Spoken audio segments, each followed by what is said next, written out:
Going into the season, we knew that it was going to be a difficult one. We knew that the Christmas New Year period was disrupted by having Christmas Day on a Saturday.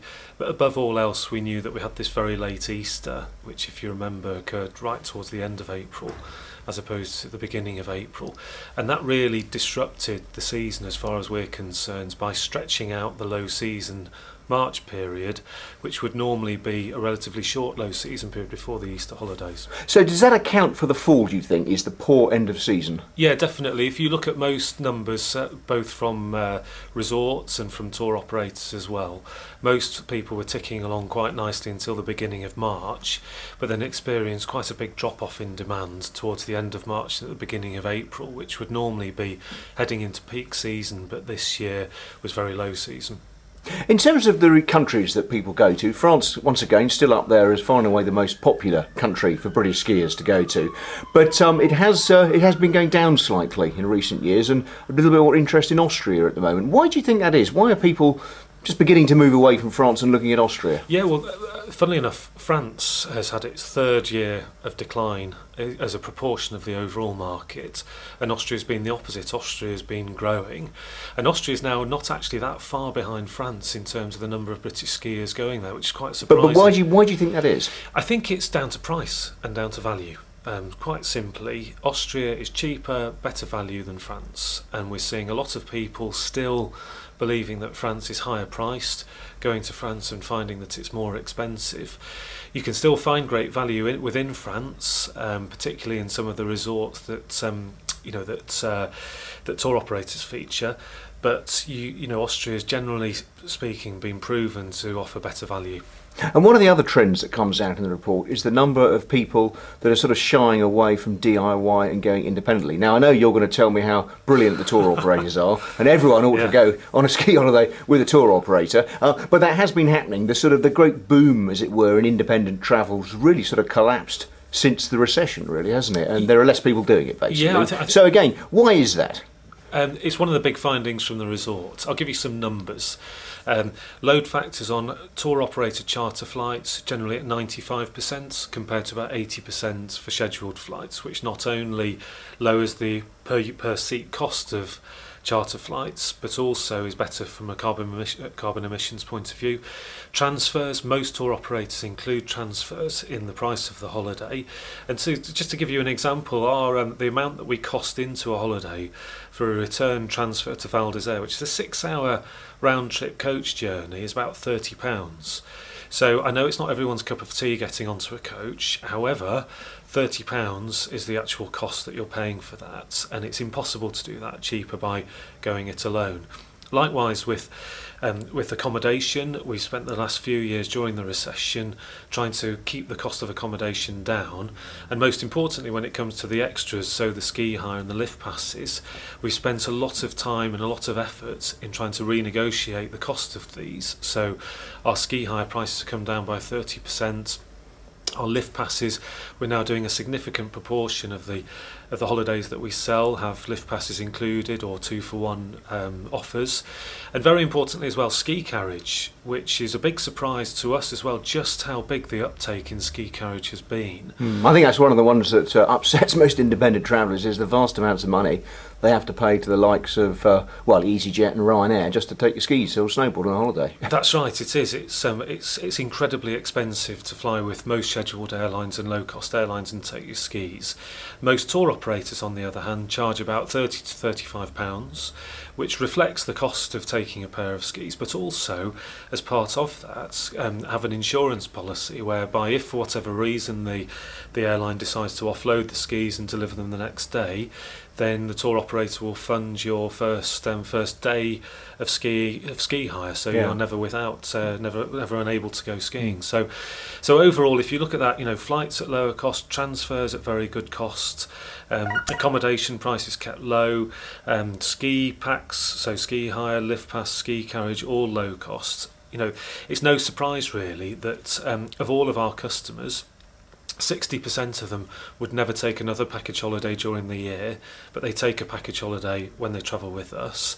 And also, it's no surprise that the number of people travelling with a tour operator as a proportion of the overall market is growing, and the number of people travelling independently is shrinking. Do you see that group as one of your sort of target groups to get coming with you, as opposed to, instead of competing with some of the other tour operators who, you're doing fairly similar things, is actually trying to get the independent traveller to go with the tour operator? Because there's still 30% of the market, about 30% of people still travel independently. That is, I know you're saying it's falling a lot, but that's still a very high percentage figure. Yes, definitely, and we see that. We see more and more previously independent people travelling with us. So, for example, the number of people taking our ski carriage was at 10% 3 years ago. This year it's been just under a quarter. So that means just under a quarter of all of our customers taking their own skis, and a big proportion of those people used to travel independently and are now travelling with us. With that growth, though, it does beg the question. You're obviously making a big effort nowadays to basically do what tour operators should do and package everything up and get good deals and use your negotiating power to bring the prices down for the holiday skier and snowboarder. But why didn't you do it 5 or 6 years ago? Why did you let it slip? I think we've always been good tour operators. I think there's a couple of things that we're doing differently now. The first thing is we're talking a lot more clearly to people about what's included, because we did some research amongst the independent market, and a lot of people didn't actually realise that tour operators include transfers in the overall price, and we just sort of assumed that people did. So doing a bit... What I'm getting at there, do you think you rather sat on your laurels there a few years ago No, I think with not actually going out and selling yourself and getting the good prices?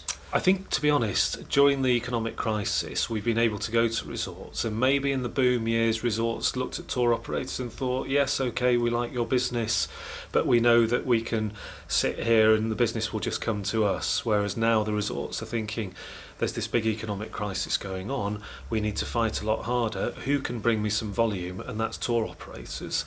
And so they're coming to us, we're going to them, and we're being able to negotiate much bigger discounts for skiers. Now, last winter wasn't exactly a bumper winter snow-wise, though I think some of the reports were not quite accurate, because it wasn't, in my view and our view at PlanetSKI, it wasn't quite as bad as some people were saying. But nevertheless, it was still a difficult winter snow-wise, wasn't it? How much of an effect do you think that has on the market, or is it really all about money and whether people can afford a ski holiday? Well, let's be clear on what the snow conditions were like this year. We had a very, very good start to the season. Towards the end of the season, there wasn't much snow around. However, the base that had formed from the start of the season, combined with the resort's investment in snowmaking technology, meant that for the vast majority of people, they had fantastic conditions right the way through the season. Better on piste than it was off piste. I was going to say, you can't really say that it didn't snow for about 8 weeks in some places like Val d'Isère, but the resorts did do a very good job, in our opinion, of actually keeping the snow there, and the pistes were in very good condition. Amazing. And the vast majority of resorts skied right the way through to the beginning of April, and as I say, the on-piste conditions were terrific, so no complaints about that at all. Inevitably, though, when the snow conditions are talked about, and they're talked about in any way other than favourably, we get concerns. So it's always better to have bumper snow years like we had the previous 2 years before this year. But these things, it's unpredictable, and if we spend our life thinking about what the snow conditions are going to be like, then it's going to be a more difficult life than we have already, and we just don't need that, to be honest. And looking ahead to next winter, obviously we're talking about snow now. No one's got a clue what the snow's going to be like, so there's nothing we can do about that. But what about the industry itself for next year? Obviously Easter's going to be earlier, which obviously is a big thing for you because it was such damaging for last winter. What other sort of things are going on? Are you cutting capacity next year? No, we'll be hoping to grow a little bit next year, and I think most tour operators are cautiously hoping for a little bit of growth to come back into the market. We're expecting the earlier Easter to reverse, to have the effect of allowing the market to revert back to what it was 2 years ago, which is good news, because that means that the season's capacity is much tighter without this long sprawling end that we had this year. So overall, we're expecting pretty much the same number of skiers to go skiing next year as went this year. And in terms of costs? Costs would in general be more or less the same. There hasn't been a lot of movement in the euro. There's been a little bit of fluctuations in oil prices, but at the same time we've been able to drive better and better deals with the overseas suppliers. So we're expecting costs to be more or less in line. And how about sort of deals and offers? And again, I expect you're going to tell me now that there won't be any deals and offers next year, and don't wanting people not to hang out for the last minute deal. But there were some very, very good last minute deals last season. Do you think you're going to be the same sort of thing next year, or do you predict there will be a cutback in them? There will always be deals around. Anybody who waits till the last minute might get lucky, might not. This year, there was a lot of deals around right at the end of the season. March into early April was, deals galore because we had this very late Easter. We haven't got that this year, so we're not expecting there to be as much around. That said, there are better times of the year to go skiing this year than there were last year. So, for example, there's a very good week from the 17th to 24th of December, which is already proving to be very popular with families. So as long as you've got somebody to go and pick up the Christmas turkey, it's a good week to go because it's still school holidays and yet it's relatively low season. So that's quite a top tip for next year, I think. Otherwise, we expect the season really to look the same sort of shape as it did the year before last, when there weren't quite so many deals around. We'll all be all tour operators, of course, will be promoting added value. I'd say any time people can spot a 2-for-1 lift pass deal, for example, the amount of money that you're getting off a holiday with that is quite significant. So worth keeping a really good eye on that. And I think there'll be a lot more added value coming out early season. So I think the tour operators will be fighting with each other to get the early business in. So I think any time from now until October will be a good time to be bargain hunting. And overall, the ski industry, do you find it a tough business at the moment? Obviously, we've got the economic recession with us still. I mean, obviously things are getting better, but there's still worries out there. And the ski holiday is terribly, terribly sort of, susceptible to whatever's happening in the economy. Well, James, I've this third or fourth year I've had this conversation. Each time I say to you that how much I love it. This winter, to be honest, been borderline enjoyable. It got really tough towards the end of the year, but for all of us in this industry, I've always said my job is one of the best ones in the ski industry.